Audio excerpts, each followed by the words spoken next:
최근 적십자 표장을 무단으로 사용한 무대 의상을 입어 논란이 된 그룹 여자아이들이 대한적십자사에 5천만 원을 기부했습니다.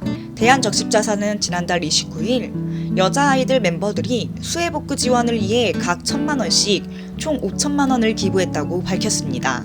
이번 기부는 여자아이들이 국제조약인 제네바 협약에 따라 생명보호를 위한 표식으로 사용되는 적십자 표장과 인도주의 활동에 대해 인지하면서 200년 만에 기록적인 폭우에 따른 수해 지원과 복구에 동참을 결정하며 이뤄졌습니다. 앞서 여자아이들은 지난달 19일 KBS 뮤직뱅크 무대에 대한적십자 표장이 새겨진 의상을 입고 무대에 올라 논란이 일었습니다. 대한적십자사의 동의 없이 무단으로 표장을 사용했기 때문입니다. 논란이 확산되자 소속사 큐브엔터테인먼트는 해당 무대 의상에 문제가 있던 점을 인지하고 대한적십자사와 연락해 사과 후 재발 방지 및 후속 조치에 대해 적극적으로 협의하고 있다면서 불편을 겪으신 관계자 여러분께 다시 한번 사과의 말씀드린다고 고개를 숙였습니다. 사과에 이어 기부까지 한 여자아이들은 생명을 구하는 적십자 인도적 활동을 통해 시리에 빠진 수재민이 위로를 얻고 하루빨리 일상으로 돌아가길 바란다고 전했습니다. 그룹 방탄소년단 지민이 신곡 후로 또 한 번 핫백 차트를 뚫었습니다. 미국 음악 전문 매체 빌보드가 지난달 30일 공식 SNS에 올린 차트 예고에 따르면 지민의 솔로 2집 뮤즈 타이틀곡 후가 메인송 차트 핫백 14위를 차지했습니다. 이로써 지민은 솔로곡 기준 통산 6번째로 핫백 차트에 이름을 올렸습니다. 또한 지민은 8월 3일자 메인 앨범 차트 빌보드 200에서도 뮤즈로 2위에 올랐습니다. 솔로 작품으로는 전작 페이스에 이은 두 번째 빌보드 200 진입입니다. 특히 지민은 그룹과 개인 작품으로 모두 핫백 정상을 찍은 역대 최초의 K-팝 가수가 됐습니다. 글로벌 화제작 오징어 게임이 오는 12월 26일 시즌2로 돌아옵니다. 넷플릭스는 1일 오징어 게임 시즌2가 오는 12월 26일 공개를 확정했다고 밝혔습니다. 또한 2025년 시즌3 공개까지 알리며 시리즈의 마지막 이야기를 그린다고 예고해 이목을 집중시켰습니다. 오징어 게임을 연출한 황동혁 감독은 편지를 통해 시즌2와 시즌3를 선보이는 소감을 전했습니다. 진짜 게임이 시작됩니다 라는 간결하지만 가슴 뛰게 만드는 문구로 편지를 시작한 황동혁 감독은 여러분께 시즌2의 공개 일정과 시즌3 제작 소식까지 알리는 편지를 쓸 수 있게 돼 너무나 기쁘고 설렌다고 벅찬 마음을 드러냈습니다. 오징어 게임은 456억 원의 상금이 걸린 의문의 서바이벌에 참가한 사람들이 최후의 승자가 되기 위해 목숨을 걸고 극한의 게임에 도전하는 이야기입니다.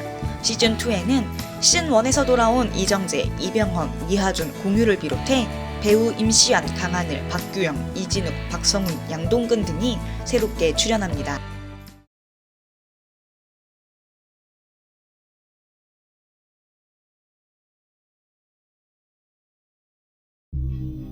정신건강의학과 의사이자 방송인 양재웅이 환자 사망사고에 대해 사과했습니다. 양재웅은 지난달 29일 소속사 미스틱 스토리를 통해 우선 병원에서 입원 가중 중 발생한 사건과 관련해 참담한 심정을 감출 수 없으며 고인과 가족을 잃고 슬픔에 빠져 계실 유가족분들께 진심으로 사죄드린다고 고개를 숙였습니다. 이어 병원장인 본인뿐만 아니라 모든 의료진은 향후 진행될 수사에 최대한 협조해 성실하게 임할 것이며 이에 따른 의학적, 법적 판단에 따라 책임을 다할 것이라고 밝혔습니다.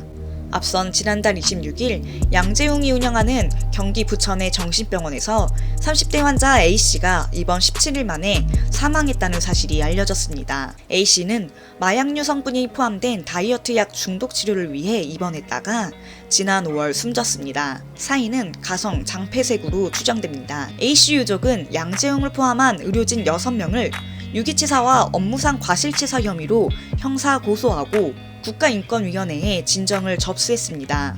특히 양재웅은 오는 9월 그룹 EXID 출신 한이와 결혼식을 앞두고 있는데 두 사람의 결혼 발표 시점이 A씨의 사망사고 4일 뒤라는 점에서 많은 질타를 받고 있습니다. 배우 겸 방송인 박슬기가 과거에 있었던 갑질 피해를 어렵게 고백했지만 2차 피해를 잊고 있습니다. 박슬기는 지난달 27일 유튜브 채널 A급 장영란에 출연해 과거 영화 촬영 당시 남자 배우로부터 갑질을 당했던 사연을 폭로했습니다. 이후 박슬기가 출연했던 영화들에서 남자 주인공을 맡았던 배우들이 지목당했습니다. 그중 이지훈과 안재모는 여러분의 추측은 아쉽게 빗나갔다. 말이 안 되는 일이라며 의혹을 일축했습니다. 박슬기 또한 SNS를 통해 이지훈은 지금도 너무 좋아하는 오라버니라고 해명했습니다. 그러나 여전히 폭로 여파는 거셌습니다. 특히 피해자인 박슬기의 SNS에도 악성 댓글이 쏟아졌습니다.